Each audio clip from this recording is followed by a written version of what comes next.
Hey everyone, today we're going to answer one of the most asked questions in the real estate market here in Bend, and that is, why is Bend housing so expensive? But this isn't going to just be some light overview. We're going to go kind of deep here and really explain the backstory that has led to the median sales price here in Bend being almost $800,000. Whoa. So whether you were a local who's just finding this channel and you're interested to know what's going on, or someone thinking about relocating here, buckle up for an information overload. And it all starts right now. All right, so first off, let's talk briefly about the fact that Bend is a freaking awesome place to live. It's just period. Full stop, right? I mean, we cover this extensively on this channel. Bend is an adult recreational Disneyland.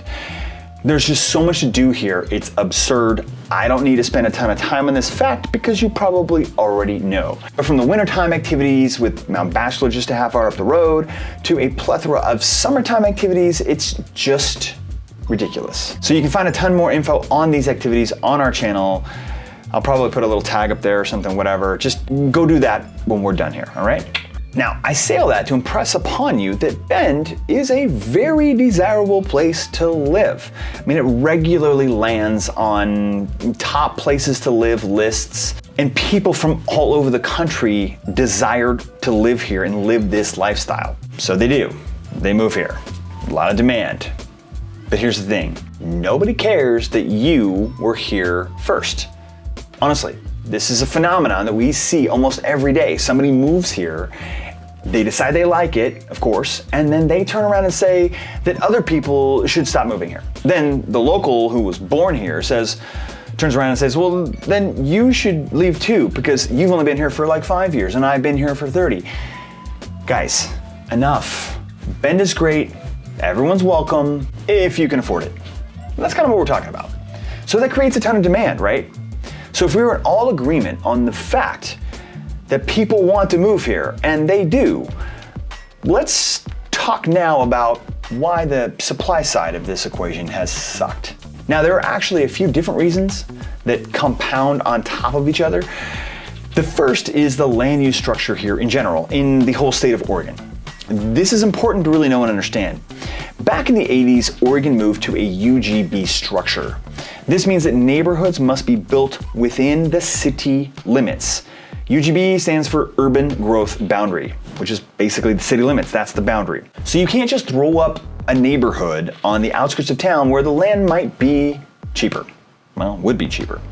You have to do it in town, where the land is harder to find, more scarce, and more expensive. Now, state laws require each city to have on hand a reserve of land within the UGB that can be developed.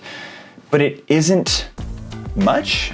In my opinion, it isn't enough. It might seem like enough land because I think it's supposed to be for like 15 or 20 years of growth, but most cities kind of flirt with that number and keep the inventory of available land a little tighter. Now think about this for a second. If you were a landowner and you knew this, which they do, or their agents that are helping them sell their land know it, and you had land within the UGB, then you know that it's even more valuable than land outside of the UGB. In some cases, more valuable than land just right across the street, if that's kind of where the line is, because it's not within the UGB, in versus not. Now, I agree with the intent of the UGB structure. The idea is to prevent agricultural land and prevent urban sprawl, especially over in the valley, up and down the I-5 corridor, where it gets a lot more rain, it's a lot more fertile, there's a lot of agricultural land, and it's important and a priority to preserve that agricultural land. We don't want random neighborhoods just popping up everywhere in the middle of an expansive farm unit just because the land was cheaper to buy, right? Except that in Central Oregon, we don't really have that much land that can really be farmed. This is a high desert. Let's think about what is between, like, say, Bend and Burns. Nothing. It's lava rock and sagebrush. Hundreds of miles of lava rock and sagebrush. Cheap land, but we can't touch it because it's not in the UGB. So this understandably creates a really tight market for developable land because nobody knows when the next expansion of the UGB is going to take place. The last one was in 2016, and I think it was like 6 years late. The next one might be another 5 to 20 years from now. We don't really know. The city council isn't exactly reliable on getting their homework done on time. And even if they do, it has to pass state regulations, and they're always cracking down as well. And even if there was a forthcoming expansion, we don't know which land will actually be included. This leads me to another reason why home prices are high. There isn't exactly a ton of competition in the home building market because it takes really deep pockets to get ahead of this UGB curve. Think about it. As soon as the city has officially brought new land into the UGB, it gets expensive because now it can be built on at scale. So in order to get around this, the builders with the deepest pockets who are looking for cheaper land speculatively buy land outside of the UGB, which they think will be included soon in order to get a better deal. Sometimes sitting on the land for years or even decades, just waiting for it to be brought into the city. The small-time builders have to play it much shorter term and wait for the land to be given that green light and then pay, which is arguably the higher price per acre because it can be developed. Now, all of this is back-end developer side of the housing market. And as you can probably understand, it's a wild world out there. And that's just for the cost of land. So now maybe let's talk a little bit about the regulations for building. System development charges. These are the fees that the government entities, cities, counties, state actually, charges to a house. Well, not to a house, but to the builder who's building the house that's included in the ultimate purchase price at the end. This is before you can even pour a foundation. This is a fee that the city uses to help pay for city infrastructure. So running sewer lines and water and roads and other public amenities or public services.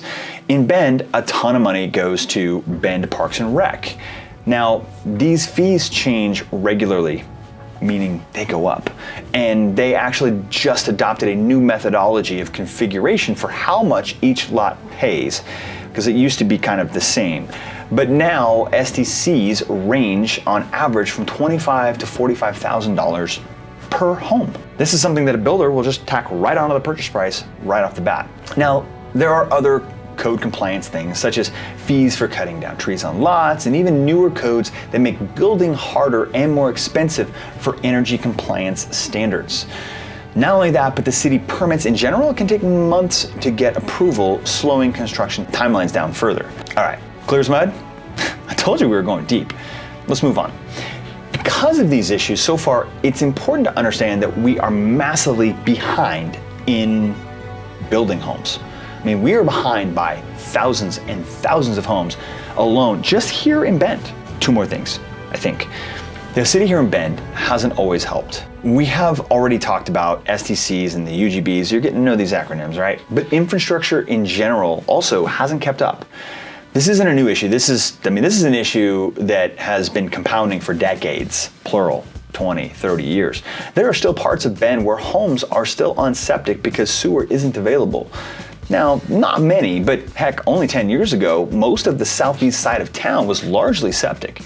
And on top of that, the city doesn't have the money in the coffers to continue to expand sewer and water access to these new areas of land that are now buildable and within the UGB. Heck, the Elbow, which came into the UGB back in 2016, tons of land down there on the southeast side, still 10 years later doesn't have anything built on it because there wasn't any sewer access provided.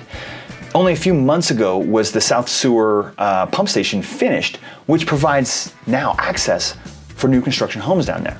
We've been undersupplied for a decade, but can't build because the infrastructure that's typically provided by the city wasn't ready. Meanwhile, on the northwest side of town, where home prices are the highest and demographics are the most affluent, where there's more profit margin in these homes, the city basically said to the developer, if you want to build over here, great. We can't provide the infrastructure for you or the sewer lines for you. You're going to have to put them in yourself.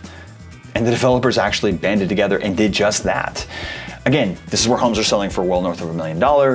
Entry-level home builders on the southeast side couldn't really afford to do the same thing and just pay for the sewer themselves. Hey guys, time out real quick before I get to the biggest reason that the housing market is so high. I wanted to really quickly ask you to subscribe to this channel.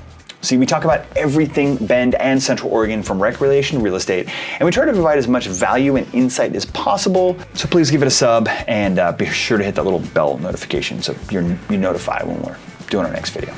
Awesome, thank you very much. Let's get back to it. Okay, the last thing here, but the biggest, and to be fair, all of the things previously we talked about, you could probably learn about before COVID and before 2022. But something massive happened, changed, because those reasons were all previous to 2020 through 2022. And you probably know where I'm going with this. The interest rates. They dropped to almost nothing, and almost everyone took advantage. Now, the economic basis for pricing, heck, for capitalism in general, is supply and demand. We learned this in middle school. So when money was really cheap because of historically low interest rates, and the available supply of housing was also historically low due to compounding effects mentioned earlier, you had far too many people competing for far too few homes. And the market shot up, value-wise by, nearly 50%. Varies by area, literally nationwide it varies, but it shot up by a ton. And this was just the perfect storm. Buyers trying to beat out other buyers to buy a house, regularly offering 10 to 15% more than the house was even listed for. Wild times, indeed. The desirability of this incredible community, the already depleted inventory of available housing due to government restrictions, and the incredible opportunity that historically low interest rates provided, led to a groundswell of interest and a massive appreciation in home values. And that is why Bend home prices are so high. You wanna know when they're coming down? You gotta subscribe to the channel and keep tuning in. Hey, if you or somebody you know is thinking about buying or selling here in the area, my team and I would love to be your real estate resource of choice. You can reach out to us at KrommRealEstate.com, and we hope to hear from you soon. Cheers, thank you much, and we'll see you over in the next video.